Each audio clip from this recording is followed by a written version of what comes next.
Welcome back to my channel Sitaram. दोस्तों, आज की शुरुआत हुई प्यारे से कोहरे के साथ। सुबह उठ के जब हम बाहर गए तो हमने देखा कि बाहर तो कुछ दिखाई नहीं दे रहा, सूरज दादा भी नहीं दिख रहे थे। फिर भी हमने इनको प्रणाम किया क्योंकि हम नहीं देख सकते पर वो तो हमें देख ही रहे हैं। वो तो बादलों की चादर ओढ़े घर में बैठे हैं, सुबह सुबह नहीं निकलते, बहुत ठंड होती है ना, इसीलिए।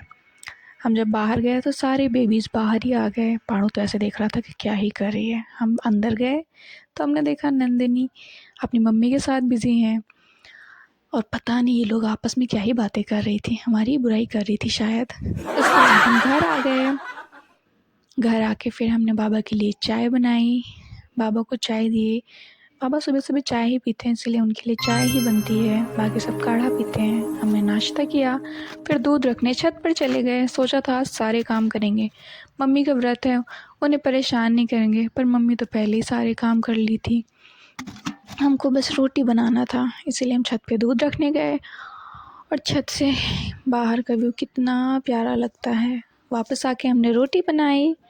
हमको रोटी बनाने का ज़्यादा एक्सपीरियंस तो नहीं है, पर खाने लायक बना ही लेते हैं। कभी कभी गोल भी बन जाती है और कभी कभी पता नहीं किस शेप की बनती है। आज की रोटी ठीक ही बन रही है पर जल जाएगी, मुझे पक्का यकीन है कि जल जाएगी। इतने दिन से बना रहे हैं ना, तो अब तो आदत हो गई है कि कैसी बनेगी और कैसी नहीं बनेगी। एक दो रोटियां तो पहले जल ही जाती हैं, उसके बाद शायद अच्छी बने।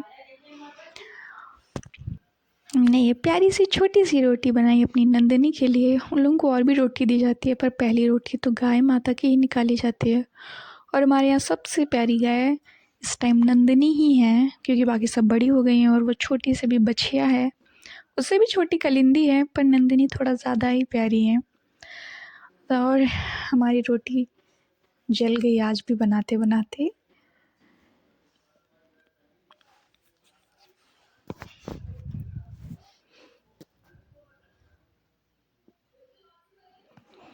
ये वाली रोटी बन गई थी तो हमने पापा के लिए रोटी बनाई। पापा की शुगर फ्री रोटी होती हैं तो इसीलिए उनकी रोटी ताज़ी ही बनाई। वैसे ही रोटी बनाना इतना मुश्किल नहीं होता, पर काफ़ी लोग नहीं बना पाते।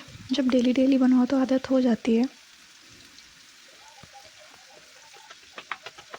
आप लोगों को पता है कि शुगर फ्री रोटी में कौन कौन से आटे का यूज़ होता है? अगर पता है तो ज़रूर बताइएगा।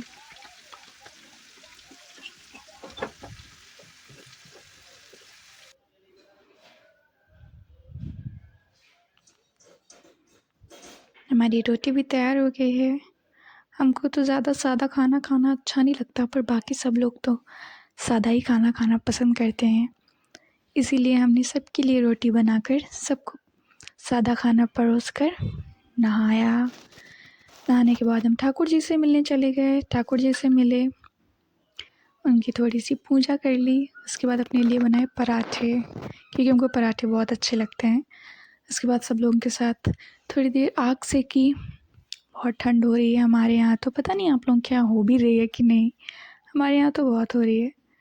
यहाँ हमारी दादी मम्मी बैठी हुई थी, मम्मी बैठी हुई थी और हमारी चाची भी थी, और हम थे, 4 लेडीज़ थी।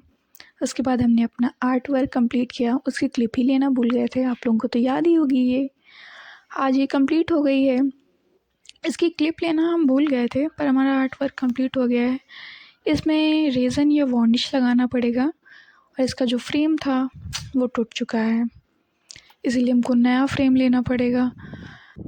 वैसे आप लोग हमें बता सकते हैं कि हम इसमें किस कलर का फ्रेम लगाएं। हमने तो सोचा था बीच में भी कुछ डिटेलिंग्स ऐड करने का, पर मम्मी ने कहा नहीं नहीं, ऐसे सादा ही अच्छा लग रहा है। उसके बाद आज हमारे यहाँ पूजा थी और मुझे किसी का मर्डर करना था, यानी बकरा काटना था। हमने बकरा काटा। सुनने में कितना डेंजरस लग रहा है कि हमने बकरा काटा, पर इसमें पैसे भी मिलने थे, इसीलिए हमने काट दिया। हमने कहा कोई नहीं, ये रो भी तो नहीं रहा है। उसके बाद चाची के यहाँ भी गए, वहाँ भी काटा। आज के लिए इतना है, मिलते हैं नेक्स्ट ब्लॉग में। Thank you for watching my blog.